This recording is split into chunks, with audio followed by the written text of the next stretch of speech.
So, hello everybody and welcome. Yes, welcome back here at BSN Network. Kanuki back here, BSN Network. This is a BSN Network podcast here today. It is Thursday, June 24th. Hopefully everybody's having a good day so far and a good rest of their day yesterday. It is, in fact, Thursday, June 24th here today, coming off of another very big night in sports last night. The New York Yankees get the walk-off win against the Kansas City Royals, 6-5. Big home run by Ruth Odor, big home run by Gary Sanchez, and the walk-off single by Luke Voit. Although, if that was a real game, that probably would have been a double or maybe a triple. Probably a double. Triple would maybe be pushing a little bit. But the Yankees get the win, 6-5. The New York Mets actually hit the ball, and they get the win as well. And the Islanders also get the win. Anthony Belvillier with the game-winning goal 1 minute into overtime. So a very successful night in New York sports last night, and around the rest of the sporting world is the Hawks took game one, and the Suns and Clippers play tonight. And the Suns have an opportunity to take a 3-0 lead and put the Clippers where they're going to be in, territory where you got to win 4 straight games. And if they win tonight, the Suns will pretty much be, they'll pretty much have everything done except the knockout punch. All they'll have to do is lay the knockout punch in game 4. But the Clippers, they've been down 2-0 a ton, and they've been able to come back. So the Suns got to stay focused. They got to remain, calm, and they got to go out there and do their job and do what they've been doing in the first 2 games, and that is play really good basketball and play winning basketball. And we'll see if they can do that tonight. Canadians, Golden Knights also tonight. But hey, I'm happy. Today I'm happy. You see I got my Yankees shirt on today, or pullover. I'm happy. It's exciting. Yankees are playing good baseball. I said it yesterday. Even though they lost game 1, I said they're still playing good baseball. And yet again, the Yankees are going through this little stretch here where we've won, 6? We're 6-8 in our last 8 games, or 6-2 in our last 8 games, right? We're playing good baseball. We're playing good baseball. And not that we're beating very good teams. I mean, the Royals are a rebuilding team, but the Royals got some guys on their team that could do damage. And we saw Carlos Santana last night hit the home run off of, I believe it was Britton, who was out there, who struggled a little bit. But, he's still getting back in the groove of thing. That's only his, second, third start back from, being on the IL and from being injured. And obviously, Chapman struggled a little bit. But, hey, Cashman's been so good this season. And he's going to hit a little bit of a rough patch. I mean, all these people that are, complaining how bad he is and stuff like that, he's going to hit a rough patch. I mean, no one's going to be perfect all year long if you're the New York Yankees. And around sports, no one's going to be perfect. Everybody's going to have a tough stretch here and there. Chapman right now is going through a little bit of a tough stretch. I mean, Aaron Judge last night, he went 0 for 5. He might be going through a little bit of a tough stretch. Now, that's not really true because he had a 2-hit game on I think he had a 2-hit game on Tuesday, but still, he went 0 for 5 last night. Everyone's going to have a tough game here and there. Not everyone's perfect. Baseball is a game of failure. Baseball is a game where you succeed, you fail a whole lot more than you succeed. So you're going to hit rough patches. You're going to hit little tough, stretches throughout the season. Chapman is in a little bit of a rough patch. Am I concerned? No, I'm not concerned. He's in a little bit of a rough patch. I don't think it's the end of the world. Although I do think some of the fans might be a little too concerned. I'm not concerned. He's going to hit a little bit of a rough patch. It happens all the time with players. Judge last night went 0 for 5. Not trying to pick on Judge, but it's a great example. He had a 2-hit game the night before. Last night he went 0 for 5. I mean, it's just how it is in baseball. It's a game of failure. You fail a lot more than you succeed. So it's going to happen. He's hitting a little bit of a rough patch. He still had a great season. I still trust him. But right now, he's in a little bit of a slump. It happens. There's no need to get panic about it. There's no need to be concerned about it. It's just a little bit of a rough patch. That's all. And he walked the guy home. If Boone doesn't intentionally walk the other guy, what happens? And in the leading run came in on a swinging bunt. Not much you could do about that. So, but let's get into the topics for today's podcast. obviously, a lot of news around the NBA. Oh, by the way, today, Yankees play today as well. So they'll wrap up the 3-game set. And, hey, today we go for the series win. It's a day game today. So quick turnaround from a night game to a day game. And for me as well, quick turnaround from doing a night game and, going to watch a day game. Or going to watch a day game. Anyway. So, let's get into the topics for today's podcast as we'll get it started here with the Celtics hiring Ime Udoka. So, the Boston Celtics and Brad Stevens have officially made their first major hiring on the coaching carousel as they officially have announced that they will be hiring Ime Udoka to be the new Boston Celtics head coach, and Brad Stevens has found his replacement, his own replacement. Brad Stevens obviously went to the president of basketball operations role. He has now found himself a new replacement. And, Ime Udoka, former assistant for the Brooklyn Nets. I'll get into the deal. It's a big move because the Boston Celtics, I've been saying it for a while now. I've talked about them a lot this offseason. A lot of this is going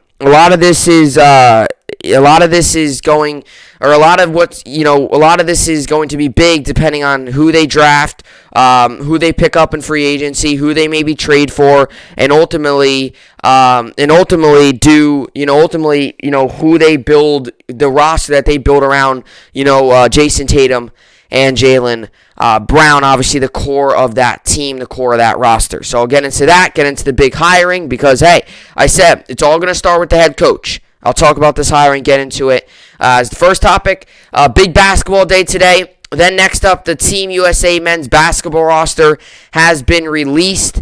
Obviously, due to COVID last year, the Tokyo Summer Olympics got postponed due to the whole virus and stuff. So now this year, they're having the 2021 Summer Olympics, and it's going to be in Tokyo, Japan. They're having them in Japan, and obviously each year for the Summer Olympics, the basketball teams goes out there. So USA always has a dominant team. It's all the best basketball players really from the NBA, although some guys are obviously not from the USA, like Ben Simmons, and there's some other guys out there, just that's one top of my head. Some guys are not from the United States, then they'll play for other teams, but a lot of guys that are in the NBA right now are in USA. So the USA roster is looking real good. It's looking like it's probably going to bring back another championship, and I'll get into that, get into their roster, break it down a little bit because I'm excited for the USA basketball. I'm always excited whenever they play. It's always fun to watch. It's literally the best talent in the NBA battling it out with other talents from other countries across the world. So I'll get into their roster. Kevin Durant's on the roster. So I'll get into him, and he's on the roster. James Harden was going to be, but he decided to back out of playing in the Summer Olympics as he still wants to recover from his hamstring, and he wants to be fully healthy for the next season, which I have no issue with there. I'd rather him be healthy for the Nets' next season run. Hopefully that ends in the finals, unlike this season. So we'll get into that. Then we'll finish off the podcast with the New York sports update. Yankees play today. I believe the Mets have a day off. Yes, the Mets do have a day off. So the Mets have a day off. Yankees play today. Islanders have a day off. So, from a really big night last night in sports, New York sports, relatively quieter day. Yankees got a day game, and that's it. Islanders day off, Mets day off. Yankees got a 105 game to finish out the series against the Royals. And, go for the series win. And that would be our third series win in a row. And that's big because now you head into Boston. Then you have 3 in Boston starting tomorrow. That will be a weekend series starting tomorrow. Then you have 4 at home from Monday through Thursday in LA. And then, or not in LA, but at home against the Los Angeles Angels. And then you go into the big Subway Series. And that's 4th of July weekend. That's the next weekend series. So that will be against the Mets 3-game set at home. So Yankees have a lot of big games coming up, and if we could take today's game, head to Boston on a winning note, that would be great. So we'll get into all that. So with all that being said, this is the BSN podcast, and let's get into it. So report, Ime Udoka finalizing contract to replace Brad Stevens as Celtics head coach. So Brad Stevens has officially found his replacement, his own replacement, quite literally, because he was the head coach. Then obviously Danny Ainge, who retired, and Brad Stevens ended up going into the president of basketball operations role, and he has now hired the new head coach of the Boston Celtics, and that is former Nets assistant, most recently Nets assistant Ime Udoka, and obviously he was assistant with the Spurs, assistant with the Sixers, and most recently this season was on Steve Nash's staff, and he's an assistant with the Brooklyn Nets. And obviously the very, very, very, very hot offseason and very active offseason for the Boston Celtics continues with this hiring. And this is a big hiring for the Boston Celtics. And like I mentioned, we all knew that it was going to be a big offseason for the Celtics. You know, even if Danny Ainge doesn't retire, I think we all have the feeling that the Celtics are going to have to make a move or two with this roster.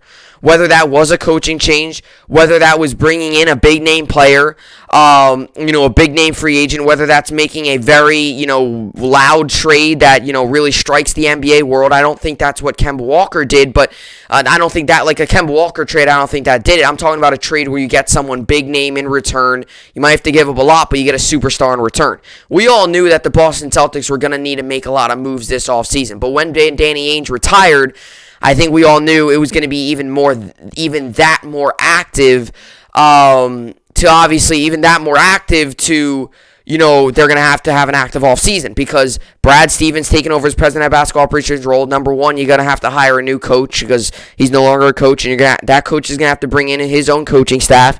Then you're going to have to also bring in, guys. You're going to have to also, see what you want to do with this roster because I don't think this roster is going to stay the exact same. I do think the Celtics are going to try to build around Jaylen Brown and Jaylen Brown and Jason Tatum. But Brad Stevens is going to try to build around those guys. And it all starts here with the hiring of Ime Udoka. Now, they did pass up on a guy like Mark D'Antoni, who has head coaching experience. They passed up on Chauncey Billups, who has very, very good NBA experience. Now, Ime Udoka did play in the NBA.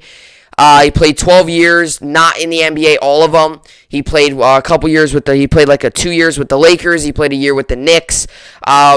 He got to the NBA. That is crazy. That's a very good accomplishment. He was not very successful in the NBA. So in terms of hiring a guy that also played, he didn't have much success playing. He really didn't. He did not win a finals. I don't think he made many playoffs, and if he made any, he was also bouncing around to some other, leagues across the country, to some other overseas leagues. He was in some of the G leagues. He kind of bounced around as a player. He played about 12 years overseas, and then some of those 12 years were, with the G League, and then about 3 of them were in the NBA. He bounced all over the place. So if you're in terms of trying to judge this hire off of whether or not he was a player or not, yes, he played, but it wasn't to the extent, and he did not have the success of, maybe some of these other guys and another coaching candidate like Chauncey Billups, who had a very successful career, and, I think will be a successful coach wherever he hires. I'm always said this. I'm all for hiring coaches that used to play. I'm all for it because they can experience the game in different ways than a coach that maybe not have played. I'm all for hiring a coach that's never played, right? There's a lot of guys out there, most of the coaches out there never played. Most of the prominent head coach positions. And maybe I should take that back. It all depends on what sport you're in. Like in the NBA, you see a lot of coaches that have played. In the NFL, it's not as much. Coaches played, and then now they're coaching. You don't see as much. But in the NHL, it's a little 50-50. I know the Rangers just hired Gerard Gallant, and in the MLB, it's actually in the MLB. There's a lot of coaches that played, and then they end up coaching, like Aaron Boone, Joe Girardi. The Yankees, they're back. They're the coach now, and then the coach before Boone, both were players in Girardi and Aaron Boone. So in terms of playing, he never really had that full playing career. He never really had that full playing successfulness in his career. But nonetheless, they're bringing in a guy who's had experience. He's been behind, some of the better coaches.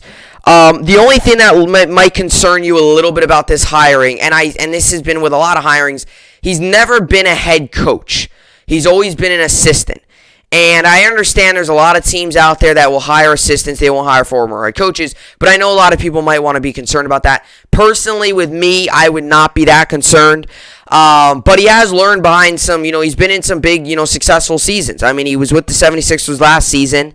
And I believe he was with the Spurs to start his career as the assistant. And now he was most recently with the Nets. And he's been, in some successful seasons. He went to the playoffs this year. He's went to the playoffs with the Spurs. He went to the playoffs last year with the 76ers, right? So this is a guy who, if you're talking about bringing a winning attitude, this is a guy who does it. Now, did he do it as a head coach? No, but he was in a locker room. He was in the clubhouse. He was on the coaching staff of teams that were able to win, teams that were able to make the playoffs, teams that were able to do pretty well in the playoffs, and ultimately learn behind and coach and help assist some of the better players in the NBA, right? He was out there with KD. He was with Kyrie. He was with Harden this season, right? And, that he could bring some of that winning attitude, some of those winning ways, and now he could really, I feel like, show it all out as a head coach. Because sometimes if you take little tidbits here and there from different organizations, and you get little tidbits here and there from winning and how to win and the winning ways and the culture and all that stuff, he could take that and now in a prominent role, head coach for the Boston Celtics. Boston's a pretty big name sports area. Right now that he takes that more into a prominent role, he could bring that little bit of that winning attitude to the Boston Celtics. And that's where I see maybe where Brad Stevens went with this hiring. And another reason I could see Brad Stevens, maybe going here with this hiring is, another reason with Brad Stevens where I could see him going here with this hire is that, he's not bringing in a very big name, right? Ime Udoka is not a household name throughout the NBA, right? He's not a household name. He wasn't playing, he was not an all-time great player. He's never been a head coach. He's been an assistant. He's not a big name. So maybe bringing in a relatively smaller name maybe limits the pressure a little bit instead of bringing in a big name like Chauncey Billups, so everyone's all over him and, the media's all over your team and talking about, this and this and that. Bringing a guy with a little bit more experience in Ime Udoka, because he's got experience. He's been an assistant. He's been, an assistant for some teams that have been able to find ways to the playoffs. And now he's the head coach. So it's going to be a little bit of a jump. But this hiring, I don't really think shows us whether this team's going to be able to, whether this team's going to be able to make a strong playoff push, whether this team's not going to make a strong playoff push. I feel like in a way this was almost like a safe hiring. There's not much risk, and the reward, I don't know if the reward's insanely high. It's kind of a low risk, pretty good reward. And, is this going to be the coach that's going to lead you to an NBA Finals? I don't know. I think, as much as I want to say that he might, I think it really all depends on how the roster gets configured this offseason and some of the moves they make. If they keep Jaylen Brown and Jason Tatum and they keep this main roster, the roster is not good enough to go up against some of these big-time Eastern Conference teams. The Hawks we've seen now, they took game 1 last night. They look like they're going to be a dominant force here for years to come. You look at the Nets. The Nets, obviously, next season, are going to come back with their big three. I still believe that the Heat can be a solid team. The Bucks, obviously, you knocked out the Nets, right? You look at the Eastern Conference, you're going to need more players than just Jason Tatum and Jaylen Brown. So, in terms of is Ime Udoka going to be the decider of whether you win a finals or not, I think it's more so going to be the roster configuration, who they go out and get, if they go out and get anyone, and how, in a way, this might sound like weird, but how risky does Brad Stevens want to be? Does he want to go out and get the biggest name guy out there? Does he want to go out and sign this guy to a huge contract? What does Brad Stevens want to do? That's still a question. Do I think was it answered with the hiring of Ime Udoka? I would tend to say no, just because it's not like if they're bringing in a guy like a Chauncey Billups or someone like that who's a big name throughout the league, might draw in more of the big name players, I would say, yeah, they're going all out. But going the assistant route, going a guy who's never been a head coach route, it might mean that they're kind of going more the under the radar way and maybe kind of build their roster in maybe smaller ways, not going out and getting the biggest guy. But like I said, that still is all got to be determined. Who knows? Kawhi might be a free agent. He's got a player option. He could opt out of the deal or he could stay on the deal. Depending, I think, on what happens with this series, Kawhi's going to be a free agent. Now, does that mean the Celtics are going to go get him? No, but he's going to be the big prize of free agency. That's all I know. So, it's it's definitely a big move. And obviously, I'm sure they had some conversations with Jason Tatum and Jaylen Brown. And, we got to see how it all plays out. And that could be another thing. For an assistant coach for this roster that's still relatively young, it might be better off that they bring in kind of a coach with, it might be better off that they bring in a coach with, some experience and, some of these players with also some experience, and together they can build and they can try to win together. And I think that's kind of where Brad Stevens' thought process was with this. And like I said, I do also think this was the safer approach. I think it's kind of a low-risk move. I don't think, not saying that it's going to be, not saying that he's going to win an NBA final, but I think it's low risk. I mean, worst case scenario, it doesn't work out. It's not like you're going out and getting the biggest name coach out there and he's got all the pressure on him. I mean, really, Ime Udoka is going into this job. He's going to have pressure on him, but he's going into this job with, only being an assistant, not being that big of a name. He's going into this job kind of in a way under the radar. And, if this team starts to become sneaky good and starts to become a true threat in the East, you're really going to, now teams are really going to have to worry about him. And that's where I see this hiring maybe going. So report Ime Udoka finalizing contract to replace Brad Stevens as Celtics head coach. The Boston Celtics appear to have their new head coach. The team is finalizing an agreement to hire Ime Udoka, according to ESPN's Adrian Wojnarowski, with the former Brooklyn Nets assistant poised to step into the position vacated by Brad Stevens earlier this month. Udoka separated himself quickly in Brad Stevens' search process, including significant support from Celtics players who were impressed with Udoka after working under him with the Team USA in Worlds. Like I said, literally just said this a minute ago. Jason Tatum and Jaylen Brown had to have been involved. And with them liking the deal, you got to go ahead and say, hey, this is the guy. And that's another thing, too, in terms of a low risk. If the players like him and the players are going to gather around him, that automatically makes it a low risk. Because what could really go wrong? If the players are already happy to play for him, you already know they're going to go out there and give it 110% effort. Right? We've seen that with so many coaching hirings. Where players come out publicly and say how they like the hiring, you know that, this guy's already got respect in the locker room. And that's big. And Ime Udoka seems to already have gained that respect in the locker room. Udoka has spent in the last 9 years as an NBA assistant, 7 under Greg Popovich in San Antonio, before 1 season stints with the Philadelphia 76ers and the Brooklyn Nets. Wojnarowski reported Udoka's experience as an assistant coach was something Stevens value. Like I said, 9 years an assistant. He's been around the game. And that's why I said earlier, he was with a winning culture there in the Spurs. He was in the playoffs last season with the Sixers, and he went to the playoffs again this year with the Nets. I mean, he's been to the playoffs a lot. A lot. Yes, it was not as a coach, but he was assistant. He was in a winning culture. He was in a winning locker room. He knew, he had coaches that knew how to win. He could take that stuff and bring that to the Celtics. And that's what I mean.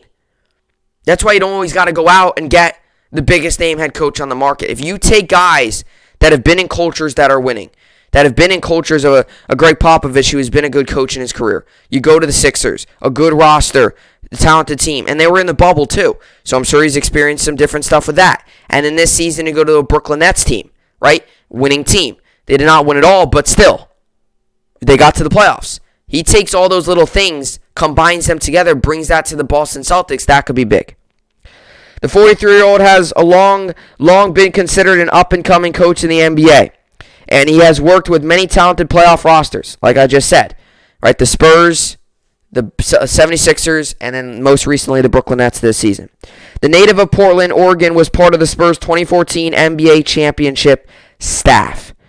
It's been a time of upheaval for the Celtics. Longtime president of basketball operations Danny Ainge stepped down, and Stevens left the role of head coach to replace Ainge. The following disappointing 36-36 season that ended as the Nets knocked the Celtics out of the first round of the playoffs in 5 games. However, Jaylen Brown was injured late in the season and didn't appear in the postseason. A team with Brown, Jason Tatum, and Kemba Walker was expected to play above 500 basketball. Injuries did hamper the C's during the season, but it became obvious that significant changes were needed. Obviously, now it's down to Jason Tatum and Jaylen Brown as Kemba Walker got traded, was it a week? Was it this week? No, it was like Thursday, Friday, something like that. He got traded. Udoka's hiring will be one of them. Roster adjustments will be expected as well. With Tatum and Brown, the core Boston will be expected to build around. Stevens will have his work cut out for him, but his first major decision has been made. And like I said, this decision's big. The head coach is going to be big. The roster is going to be big. The other little things, those will, come along with it. But what you do with the roster and what you do with the head coach, that's huge. And like I said, it's a low-risk move. He's already been in a winning culture. So it's not like you're and that's one thing that a lot of people always get concerned. If you're trying to bring winning ways, especially if it's a struggling franchise. And right now, the Celtics aren't struggling, but they're playing way under from what they should be. They're way under than what they should be. So you bring in a coach that, is, the expectation right now with the Boston Celtics, I don't know if it grew. I don't know if it went from the expectation of being a playoff team to now being an NBA Finals team. I don't know if it went that quick. I think it's not fair to say if this team's going to be able to really contend until you look at what this roster is going to be, right? That is, I think, when it's really fair to say. If this roster gets filled out and it looks good, and they went out and maybe got another one or two guys, and they look like a roster that could really wreak havoc in the Eastern Conference, plus their head coach in Ime Udoka, you now look at this team as, okay, maybe they are a real threat. And this is a big hiring by Brad Stevens, right? And this is. And, like I said, Ime Udoka, it's a low-risk hiring because he's already been in a winning culture. He's already been to the championship. He's been to the playoffs plenty of times. He's experienced winning. He's been in winning locker rooms. He knows what it takes. He's been part of the foundation built to build winning cultures, right? It doesn't just take that coach. It takes all the assistant. It takes all the players. It takes everyone's hard work and dedication to put the best product out there on the court, on the field, on the ice, right? Or on the diamond. Whether that's baseball, basketball, football, or hockey. It takes everybody to put the best roster, put the best guys, and have the best performance possible. And Ime Udoka's already experienced a lot of that. So he's bringing that now to Boston, and Boston's already got some young talent here. And Udoka's worked with some relatively young talent.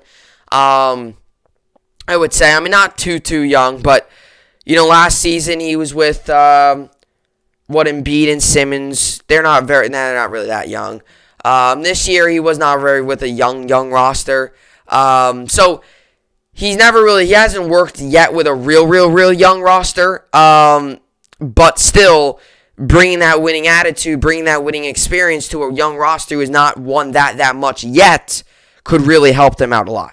And that's what you see a lot of teams do, is you see a lot of teams, especially really bad teams. The Celtics are not really bad.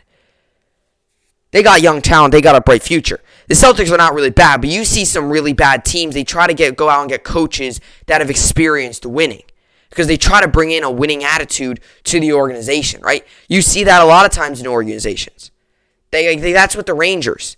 The Rangers are not doing really, really bad, but they're in a rebuild, so they brought in a coach that has had excellent success, has been to the Stanley Cup, has had success as a player, took the Vegas Golden Knights to the Stanley Cup in his first year, has had amazing success because they want playoffs is on their radar. Success is what they need this season. And they go out and get Gerard Gallant. Same thing here with the Celtics. Right? They are close, but they just need that one coach that's going to be able to come in and really bring winning attitude, bring winning success. And I know he's never been a head coach. I know he's been an assistant. But, I feel like at a culmination maybe of the young guys and, a new coach, if you mesh those together, like I said, I feel like it's a little bit of a low risk. I don't think there's, you could say this is more of a high risk move because if this doesn't work out, Brad Stevens might be gone, this roster might be destroyed. Let's just say he's 2 years into this and they're not playing good basketball and they're still not winning enough games and they're still not getting to that next level. Then maybe you could say that. But in terms of a low risk, I feel like there's not. I feel like a lot of Celtics fans I think might be a little surprised about this move. Just because he wasn't the biggest name on the market, right? The coaching carousel, he was more lower on it than, some of the other guys. But that's why I feel like it might be a little bit of a lower risk move. If it doesn't work out, I don't know if the expectation was this high for Celtics fans when they hired him. And maybe that's just me. Like I said, that's just me. I'm not a Celtics fan, so I don't really know what Celtics fans are completely feeling right now. There's always going to be those select number of fans that aren't going to like anything the organization does. That happens a lot. Some people hate some people just hate everything in the organization, hate the way they do things, and they still root for the team.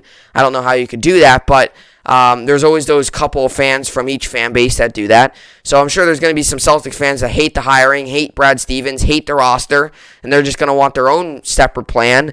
But I think it's kind of a safe hiring. It's one of those hirings.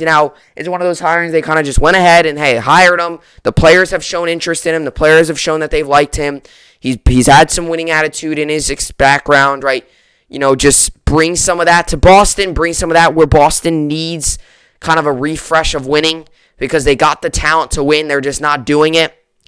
And we'll see if it works out with Ime Udoka as the next head coach. And for the Brooklyn Nets, the Nets now got to find a new assistant. And there's another chance that we might also have to find a new assistant. And Mark D'Antoni just went for 2 days ago. I think he went for his second interview with the Portland Trailblazers. So there's a very good chance that D'Antoni's also gone and Ime Udoka's gone, which means Steve Nash needs to maybe rebuild this staff a little bit here, find some other pieces to add to his assistants and his staff. So, not as much as a big move for the Nets. We lose Udoka. He's been assisting. He was with us for 1 year. He's gone. Now we got to go find someone else. And the Boston Celtics, they find their new head coach, and we'll see. We'll see if it works out. We'll see if Brad Stevens' first head coaching hire is a very good one. Did they find a diamond in the rough? Did they find a diamond in the rough? Because it's the truth. Was this, everyone talking out here, was everyone saying, they want Udoka as their head coach? Not many. Right? Not many. So, did they find a diamond in the rough? We'll see. So, that's what I got for the Celtics and their hiring of Ime Udoka as their new head coach. And like I said, big basketball today on the podcast. Coming up next, we're going to get into Team USA's roster. So the Team USA's men's basketball roster for the 2021 Tokyo Olympics has been announced, and we'll get into that coming up next.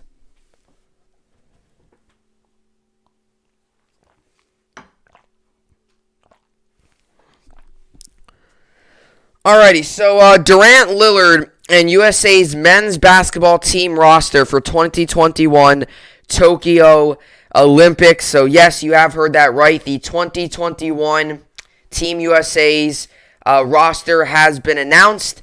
And obviously this year, due to the virus last year, Tokyo Olympics got canceled. They postponed them and put them over to this season. And obviously, men's basketball is one of the things out there, I believe. If I can name all of them? I am not going to be able to name all of them. There's the swimming, I believe what there is in their track. There's all of them. There's so many. There's swimming, track. I think there might be even tennis. There's so many. Summer Olympics are awesome. The Olympics are awesome. They're so much fun to watch. But this year, I forget the exact start date of it, of the Olympics for the 2021 Olympics. Actually, I'll Google that now because it's going to bother me. 2021 Tokyo Olympics. Let's see. So they begin July 23rd, Friday, July 23rd, and they end Sunday, August 8th. So it's Friday 23rd. It's like a 2-3 week thing. And obviously last season it was supposed to be 2020. It was supposed to be Tokyo 2020, but with the virus, they obviously were not able to do it. So instead, it's Friday, July 23rd, 2021 to Sunday, August 8th, 2021. So obviously it's going to be exciting. I always like the Olympics. I always enjoy it. I know the last time they did them, I believe they were in Rio. So they're always all across the country and they're always all across the world. I don't have to explain the Olympics. I'm sure you already know. But obviously basketball is one of the sports or skills that they will do there. And obviously the USA men's team is always very exciting to watch. It's always fun to watch. And obviously I think they've won every time since 1992 except once. They've won all the championships. And every year they're like the favorites. Every year they're expected to win, which makes sense. And nothing against the other countries, nothing against the other teams out there. But the USA does produce the most talent in terms of basketball. And you could say that about any sport, the NFL, the NBA, the MLB, And even the NHL, it's always close. Canada and Team USA are always very close in terms of talent that they produce. Canada's usually got the best hockey team, then it's USA, but they always go neck and neck. But for USA basketball, there's not really any debate. USA's always got the best team.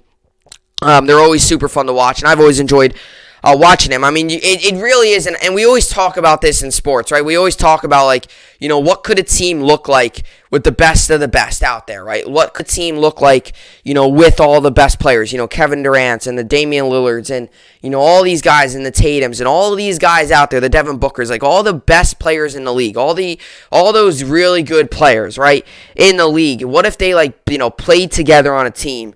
That is what the Olympics is all about. Like, it is literally the best of the best. The guys that want to play, like LeBron chose not to play, which is understandable. He just chose not to. He decided to, rest up and get ready for next season. Obviously, Harden didn't play. So you are missing out on some other big name players. But for the most part, you still got some of the biggest name players in all of the world battling it out. And that's what's so fun, is like there's so much talent on this roster. I know this year some people might want to critique the roster a little bit just because there obviously is 12 guys. There's only one guy listed as a center, so that might, hurt you going up against some of the other teams. But, in my opinion, the whole thing is that these guys are so talented. Right? These are the best of the best. These are some of the best players out there. So they're going to go out there, they're going to compete, they're going to play really hard, and ultimately, more than likely, they're going to win the thing. Because this has been going back since 1992, I believe, when you had the USA Dream Team. That was with MJ and all those guys. That team was unreal. And now you look at this team as well. And I know a lot of people are going to sit here and say, oh, they're missing a center. They do have a center in Bam Adebayo, but they're missing that other center. They don't have many bigs. You can criticize that way. But you look at all the talent that's on this roster. You look at the playmakers. You look at the guys that are going to be able to make the assists. You look at the guys that are going to be able to be the pure scorers. You look at the rebounders, right? Draymond can grab a rebound. Bam Adebayo can grab a rebound. KD's more than capable of grabbing rebounds, right? So if you really look at the roster, it's actually a very solid roster. You've got a very good mixture of shooters, guys that can dish the ball out and get assists, and you got some of the rebounders, right? You can go out and look at a guy like and you also got some guys like defense, like Drew Holiday could play very good defense. Draymond Green sometimes got some aggressive defense to him. You look at Bam Adebayo, who's a threat in the paint, right? So you look at the team, and it's very evenly mixed out. You got some of your shooters like a Damian Lillard, Devin Booker, guys like that. Chris Middleton when he can get hot. KD when he can get hot. We saw in the playoffs. You got your shooters. Then you got your passers, your guys that can, dish the ball out. And you look at those guys, and those guys might be like a Tatum, a Levine, maybe like a Jeremy Grant, maybe even like a Booker. Those can be guys that can, dish the ball out and get some of the assists. Then you look at your defenders, and you look at guys like a Draymond Green. You look at a guy like a, Bam Adebayo who's in the paint. You look at a guy like, even Jeremy Grant. Now, he's not great at defense, but he could play both sides of the floor relatively well. And then you look at a guy like a Drew Holiday, who's arguably one of the better defenders in the NBA, and that's why the Bucks gave him that big deal. And then you look at even Kevin Love, who's another big. And then you look at your rebounders, and, Kevin Love can go grab a rebound. Draymond Green can grab a rebound. Bam Adebayo can grab a rebound.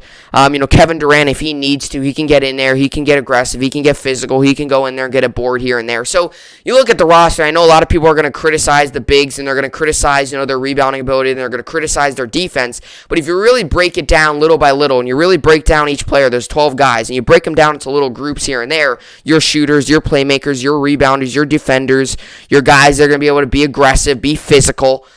The USA has a very mixed bag of players. Is this the most talented roster we've seen?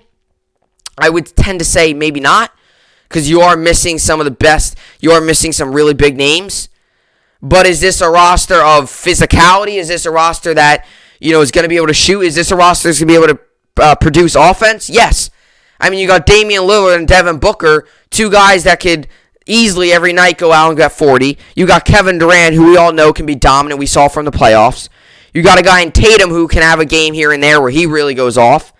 And then you get into the paint guys, and you got guys like Bam Adebayo, who has had some dominant performances in his career.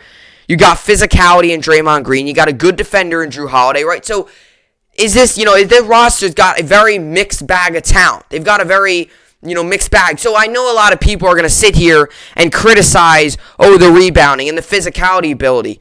But these guys, you look at 3, 4, 5 guys, they can go out and get a board. Is it going to be the most dominant rebound crew? Or are you going to have a guy that's going to go out there and get 10, 12 boards a game? Maybe not. But if you, combine some of these other guys, and if they can get physical, if they can get really, in there and get in the paint and be physical and be aggressive, this could be a really solid rebounding team as well.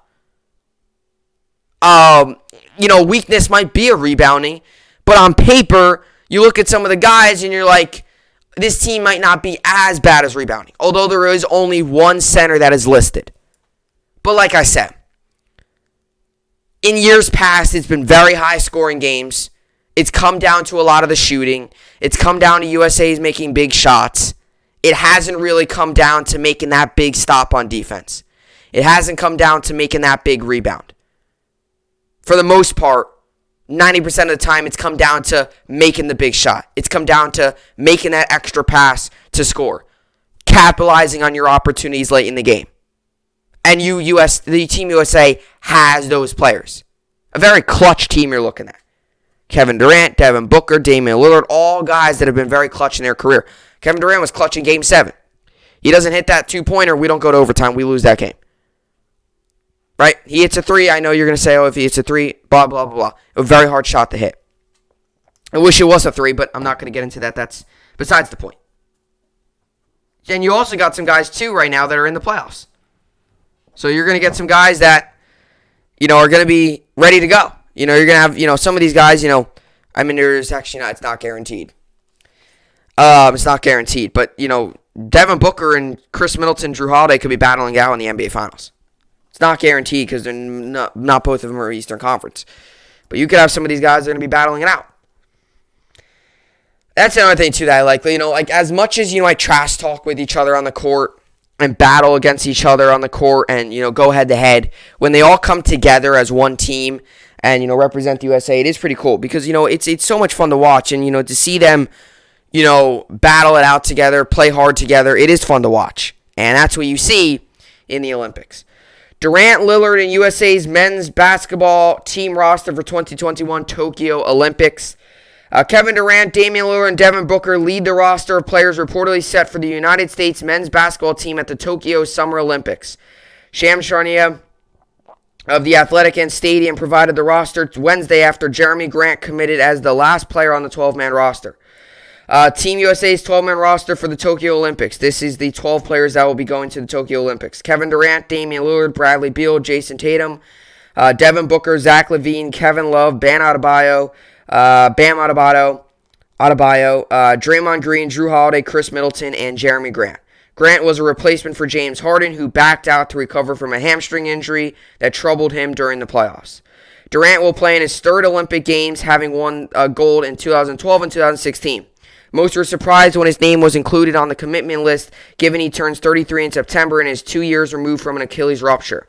With the NBA set for a shortened-off season, it would have been understandable if Durant prioritized his health and his recovery this summer. However, he'll spend a chunk of his offseason chasing gold for a third time. Carmelo Anthony is the only men's basketball player in history with 3 gold medals. Draymond Green was on the 2016 Olympic team with Durant and will be on the same side as his former Golden State Warriors teammate for the first time since KD left for Brooklyn in 2019. Kevin Love, the most surprising addition to the roster, previously won gold at the 2012 Summer Games. Durant, Green, and Love are the only veterans making the trip to Tokyo. The remainder of the names are first-time Olympians. Lillard dropped out of the consideration from the 2016 Games and was among the final cuts from the 2014 World Championship roster.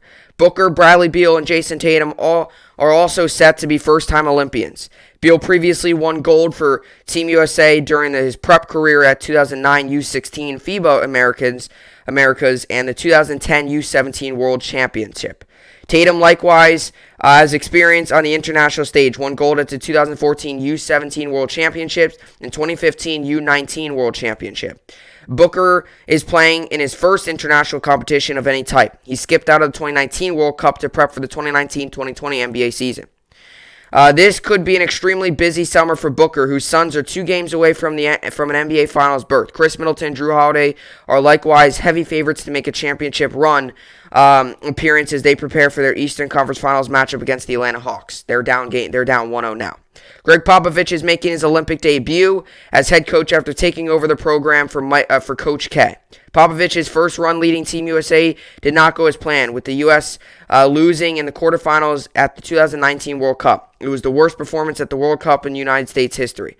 Team USA has won all but one Olympic gold medal in men's basketball since the debut of the Dream Team in 1992. So, like I mentioned earlier, they've only lost once since the Dream Team in 1992. And I will actually pull up that Dream Team roster now. 1992 USA Dream Team. You had all the big names. Let's see here. Knew it all. All right, let's go to the roster here. USA. Okay, so the roster was Michael Jordan, Magic Johnson, Larry Bird, Charles Barkley, Karl Malone, John Stockton, Patrick Ewing, David Robinson, Clyde Drexler, Scottie Pippen, Chris Mullin, and Christian Laettner. So you had all-time greats. You had Michael Jordan. You had two MJs, Michael Jordan, Magic Johnson.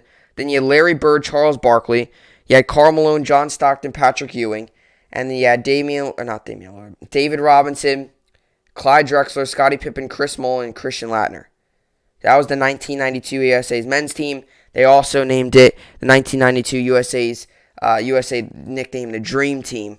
Was the first American Olympic team to feature active professional players from the NBA. The team has been described by journalists around the world as the greatest sports team ever assembled. It's as simple as that. It really was one of the greatest sports teams ever assembled. So since that, they've been dominant, and we'll see if they can be if they can be solid here as well. So this is the roster. I'm going to read you the guards, forwards, and then centers. So the guards are Damian Lillard, Bradley Beal, Devin Booker, Zach LaVine, Drew Holiday. Forwards are Kevin Durant, Jason Tatum, Draymond Green, Chris Middleton, Jeremy Grant, Kevin Love, and the center is only Bam Adebayo. Now, I could see maybe Draymond shifting into a power forward center role. Kevin Love, I guess you could put him there, but if you don't need to, I would say no. He is not as good as a defender, maybe a rebounder as a Draymond Green or a Bam Adebayo. Could you see a guy? I think KD will do fine. Like I said, I don't think they're going to struggle at all. I think they'll do fine. But we'll see how it all plays out because Devin Booker too. This is a guy who's might have a very long season. You might get done with the NBA Finals and got to go play in the Summer Olympics. So we'll see how it all plays out. But in the NBA, we'll get to the New York Sports Update now and finish off the podcast for the day here. As for yesterday, the Hawks won 116-113, so they moved to 1-0 in the series. Suns Clips today. Give me the Clippers. They're down 2-0. They'll win a game. Suns have been dominant, but Clippers are back home. I think they might pull one out there. As for yesterday, the Islanders won 3-2 in overtime, so they tie the series 3-3. And tomorrow night, Game 7, it all comes down to that. Tomorrow night is Game 7. As for today, we got the Canadians Golden Knights at 8 p.m. Eastern Time on USA Network. Give me the Canadians. They're home. Give me the Canadians to advance to the Stanley Cup. I can't believe I'm saying that, but give me the Canadians. As for yesterday, the Padres won. Rangers won, Rays won, Blue Jays won, the Cheaters won, Giants won, Rockies won, Brewers won, Nationals won, Tigers won, and White Sox won. Mets won yesterday 7-3. They moved to 38-31 on the season, and their bats finally play well. Bats finally hit. And they, on Tuesday they had 2 hits, and yesterday had 13 hits. So they won. Yankees also won yesterday 6-5. We moved to 39-34 on the season. Some big hits by, obviously, Ruth Odor with the 2-run home run. Then Gary Sanchez with the home run. And then you had Luke Voigt with the walk-off single as Luke Voigt has made a very big impact in only his 2 games back from the IL. As for today, we got the A's and the Rangers. Give me the A's to win. The Blue Jays, Orioles, give me the Blue Jays to win. Cheaters, Tigers, give me the Cheaters to win. Braves, Reds, give Braves to win. Marlins, Nationals, I'll give Nationals to win. Rays, Red Sox, I'll give Rays to win. I'm surprised that's a night game. I guess not, actually. A lot of times, so what the MLB is doing now, and this is, I'm sure a lot of you guys know this, but what the MLB is doing now is, like, that's why the Yankees today have a day game, and that's why the Royals have a day game, because it's a getaway day. So, the Royals, I don't even know, let me check here. The Royals go to Texas. So, after today, they'll go to Texas. The Yankees, after today, will go to Boston. So, instead of playing like a 7 o'clock night game and finishing up at 10 o'clock, I'm not even going to get into extra innings, you get to the next city that you're at like 3 a.m., 4 in the morning, and then got to play a game that day. They will now, what they're doing now is that's why the Yankees have a day game today, because it's getaway day. So Yankees are going to head to Boston, so after the game, they'll travel, they'll get in there at night, like maybe 10, 11 o'clock, whole lot better than getting in there, at 4 in the morning, and, the Royals, they'll head to Texas. So that's how it is. That's why I thought it was interesting with the Red Sox. I mean, they all do head home, so maybe that's why.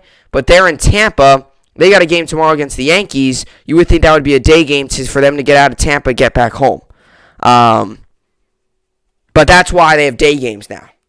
So we never saw this many day games. It's because it's a getaway day. So Yankees will head to Boston. Royals will head to Texas. Especially when both teams are leaving. The Rays, they might not be going. Yeah, the Rays are staying home, so that might be why. That might be why. If the home team's home, if the home team's also staying home, if the home team's staying home and the away team's on the road, sometimes they'll still do a 7 o'clock game.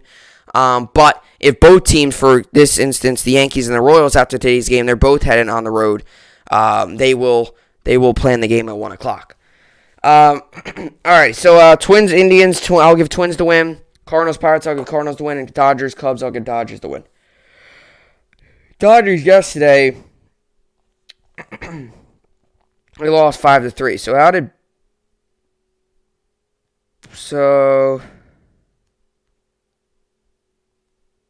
So Trevor Bauer yesterday, he didn't pitch too bad. 6 innings, 5 hits, 3 runs, 3 earned, 4 walks, 10 strikeouts. He's been solid. And Musgrove pitched good. All right, so that's what I got for today's games. And today, the Yankees also play, like I mentioned. Yankees versus Royals. Yankees come in this game 39-34. Royals come in this game 33-39. This game comes on today, 1:05 p.m. Eastern Time on MLB Network. Kansas City's got Brad Keller on the mound. He's 6-7 with a 6.34 ERA. Yankees got Jameson Taillon on the mound. He's 1-4 with a 5.59 ERA. Over/under is 9.5 for this game. And a 86% chance, 86% of people say the Yankees will win. I do think the Yankees win. I'll give them the series win as they head to Boston after today's game. Like I said, 1 o'clock game today, a rubber game of the 3-game set. And we'll see if the Yankees can take Game 3 and win the series and head to Boston on a winning note. As for fantasy baseball, I'm currently getting smoked. I'm losing 204-82. So that's not good. But today I've got going Yadier Molina, Luke Voigt, Whit Merrifield, Austin Riley, Marcus Semien, Carlos Correa, Matt Olson, Austin Meadows, Dylan Carlson, Omar Go, and Will Smith. And I've got Chris Bassett and Luis Garcia on the mound. I got some updates for injuries. I got some injury updates here. So, an injury update for Alex Bregman. So, Bregman quadriceps is still at least 2 or 3 weeks or more away from returning. Chandler Rome of the Houston Chronicle reports. So, not a very good update on him, but it's an update nonetheless. So, I would rather an update than nothing. So, still 2 to 3 weeks out. That's not ideal, but I would take an update over just sitting here waiting. Just to know how to judge, my roster and stuff, knowing that I'm going to be without probably my best third baseman on my roster for a little bit here. So, hopefully he's back sooner rather than later. As much as I hate the Astros and I don't like any real player on that roster, although Yuli Gurriel is pretty cool, but it's still, for fantasy, I don't really care what team you're on. If you could produce for me, just do it. So today's a big comeback day for me, because if there's going to be a day that I'm going to be able to try to gain points and make a little bit of a comeback, it's going to be today. I've got 2 starting pitchers going. I've got Luke Voigt, who's played very well in his 2 games coming back here. Obviously, a home run, a triple, and then a walk-off yesterday, so he's been very good in his first 2 games back. And then you got him going up against a pitcher who's got a ERA just south of 7. So, a big opportunity for the Yankees today as a whole to get the bats going again. Like, last night, that's the New York Yankees. Like, that's the Yankees that we expect.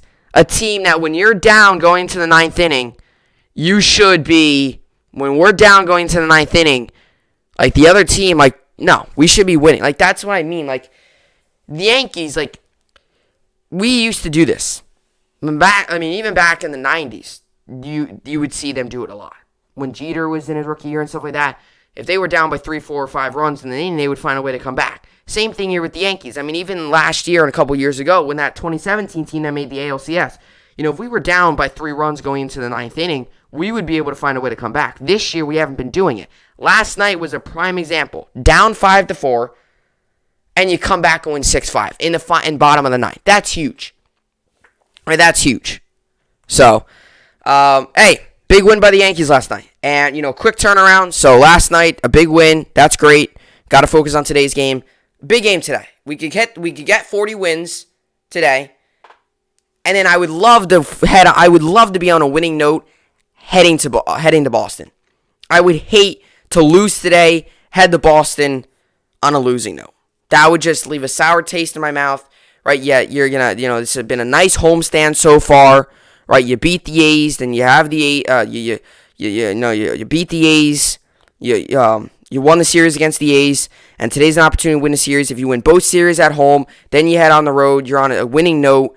A great opportunity today for the Yankees to take one at the stadium, afternoon game, get the job done, and move on to Boston for a very big stretch of games. 3 in Boston, then come home to play 4 against the Angels, and then 3 Subway Series against the Mets. So that should be good, but got to focus on today's game, got to get the job done today. Then we can focus on Boston and focus on the upcoming series after that. So with all that being said, that will do it for the podcast here today. Hopefully you all enjoyed it. I will see you all back here tomorrow. Hope you enjoyed it, and thanks for watching.